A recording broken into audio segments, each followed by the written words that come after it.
Hello friends, welcome to ShikasCooking. இன்றைக்கி நாம் தட்டைப்பயிர் குழம்பு எப்படி செய்யலான்னு பார்க்க போகிறோம். இந்த தட்டைப்பயிரில் அதிகமாக ஃபைபர் இருக்கிறதுனால டைஜஷனுக்கும் நீங்கள் வெயிட் லாஸ் பண்ணுறதுக்கும் ரொம்ப ஹெல்ப்ஃபுல்லாக இருக்கும். வாங்க வீடியோக்குள்ளே போகலாம். தட்டைப்பயிர் குழம்பு செய்ய என்னென்ன தேவையான பொருட்கள்னு பார்த்துக்கலாம். ஃபஸ்ட்டு 1.5 கப் தட்டைப்பயிரை 8 மணி நேரம் ஊற வச்சு வேக வச்சு எடுத்து வச்சுருக்கிறேன். இதுக்கு நீங்கள் குக்கரில் வேக வைக்க வேண்டாம். ஒரு குண்டாவில் கொஞ்சம் தண்ணியும் 1/2 ஸ்பூன் உப்பு போட்டு வேக வச்சுக்கோங்க. ரெண்டு மீடியம் சைஸு தக்காளியை கட் பண்ணி எடுத்து வச்சுருக்கிறேன். 10 சின்ன வெங்காயத்தை இந்த மாதிரி கட் பண்ணிக்கிங்க. சப்போஸ் உங்கள்கிட்ட சின்ன வெங்காயம் இல்லைன்னா ஒரு பெரிய வெங்காயத்தை இந்த மாதிரி கட் பண்ணி எடுத்துக்கோங்க. பூண்டு, ஒரு சின்ன சைஸ் பூண்டு உரித்து வச்சுருக்கிறேன். 3 ஸ்பூன் குழம்பு மிளகாய்த்தூள் எடுத்து வச்சுருக்கிறேன். 2 ஸ்பூன் கொத்தமல்லி தூள் எடுத்து வச்சுருக்கிறேன். 1 ஸ்பூன் வடகம் வச்சுருக்கேன். வடகம் உங்ககிட்ட இல்லைன்னா 1/2 ஸ்பூன் கடுகு, 1/4 ஸ்பூன் சீரகம், 1/4 ஸ்பூன் வெந்தயம் போட்டு நீங்கள் தாளிச்சுக்கலாம். 6 கத்திரிக்காய் இது மாதிரி எடுத்து வச்சுருக்கிறேன். 1 கொத்து கருவேப்பிலை, 1/4 ஸ்பூன் மஞ்சள் தூள் எடுத்து வச்சுருக்கேன். ஒரு பெரிய சைஸு எலுமிச்சப்பழ அளவுக்கு புளியை எடுத்து ஊற வச்சு கரைச்சி எடுத்து வச்சுருக்கிறேன். 1/2 கப்பு தேங்காய் திருவி வச்சுருக்கேன். 1 ஸ்பூனு சீரகம் எடுத்து வச்சுருக்கேன். இப்போ ரெண்டுத்தையும் அரைச்சி புளி கரைச்சலோடு சேர்த்துக்கலாம். பாருங்கள், இப்போ தேங்காயையும் சீரகத்தையும் 1/2 கிளாஸ் தண்ணி ஊற்றி அரைச்சி வச்சுருக்கேன். இதை எடுத்து நம்ம புளி கரைச்சலோடு சேர்த்துக்கலாம்.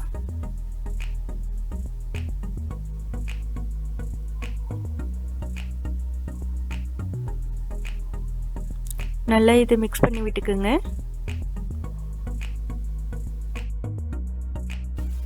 இன்றைக்கி நான் குழம்பு மண் சட்டியில் தான் செய்ய போகிறேன். மண் சட்டியில் செஞ்சு பாருங்கள், ரொம்ப டேஸ்டியாக இருக்கும். சட்டி நல்லா காஞ்சதும் 3 ஸ்பூன் நல்லெண்ணெய் விட்டுக்குங்க. நல்லெண்ணெயிலே குழம்பு செய்யுங்க, ரொம்ப நல்லாயிருக்கும். எண்ணெய் காயட்டும். எண்ணெய் காஞ்ச பிறகு வடகத்தை போட்டு தாளிச்சுக்கலாம்.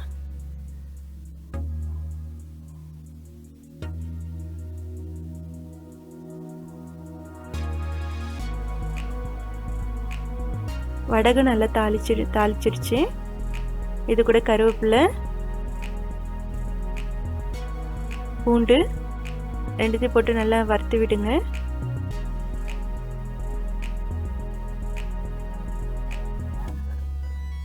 இது கூட கட் பண்ணி வச்சிருக்கிற சின்ன வெங்காயத்தையும் சேர்த்து வதக்கிக்கலாம்.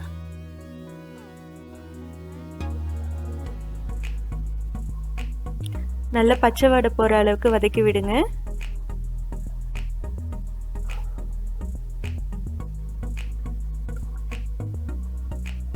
அது கூட தக்காளியும் சேர்த்து வதக்கிக்கலாம்.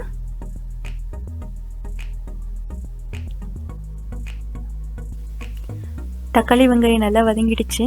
இது கூட கட் பண்ணி வச்சுருக்கிற கத்திரிக்காயும் சேர்த்துக்க போகிறேன். கத்திரிக்காவை பாதியை கட் பண்ணிவிட்டு இந்த மாதிரி நடுவில் கீறி விட்டுக்குங்க. எல்லா கத்திரிக்காயும் சேர்த்துக்கலாம்.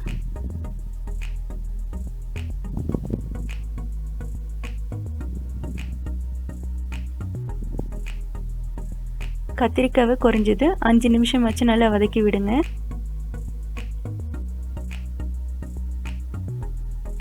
கத்திரிக்காய் நல்லா வதங்கிடுச்சு. இந்த டயத்தில் நம்ம பொடியெல்லாம் சேர்த்துக்கலாம்.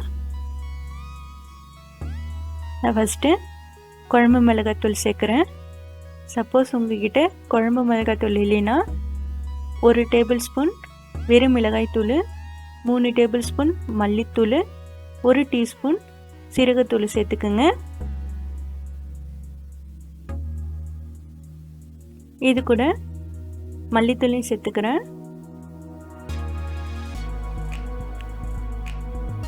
மஞ்சத்தூளையும் சேர்த்துக்கலாம். எல்லாம் சேர்த்து நல்லா வதக்கி விடுங்க. பொடியெல்லாம் நல்லா வறுபட்டுடுச்சு.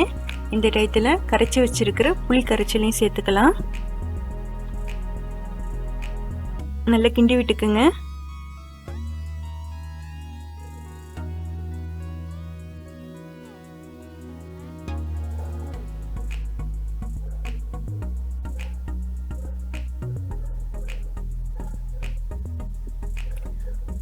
தட்டைப்பயிறு வேக வச்ச தண்ணியும் சேர்த்துக்கிறேன். கடைசியாக ஒரு ஸ்பூன் கல் உப்பையும் சேர்த்துக்கலாம். எல்லாத்தையும் நல்லா மிக்ஸ் பண்ணி விட்டுட்டு குழம்பு 10 நிமிஷம் நல்லா கொதி வரணும்.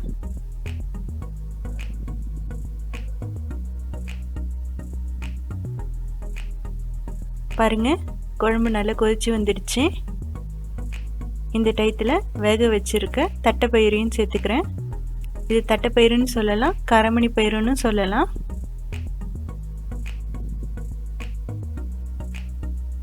நல்லா சேர்த்து மிக்ஸ் பண்ணி விட்டுக்கோங்க. மறுபடியும் குழம்பு ஒரு 5 நிமிஷம் நல்லா கொதிக்கணும். நல்லா 5 நிமிஷம் குழம்பு கொதிச்சிடுச்சு. காய், தட்டைப்பயிறு எல்லாம் நல்லா வெந்து நல்லா இருக்கு குழம்பு.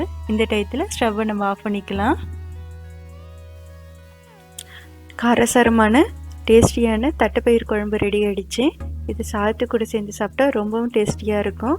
கண்டிப்பாக இந்த டிஷ்ஷை ட்ரை பண்ணி பாருங்கள். ட்ரை பண்ணி பார்த்துட்டு கமெண்ட்ஸில் எனக்கு சொல்லுங்கள்.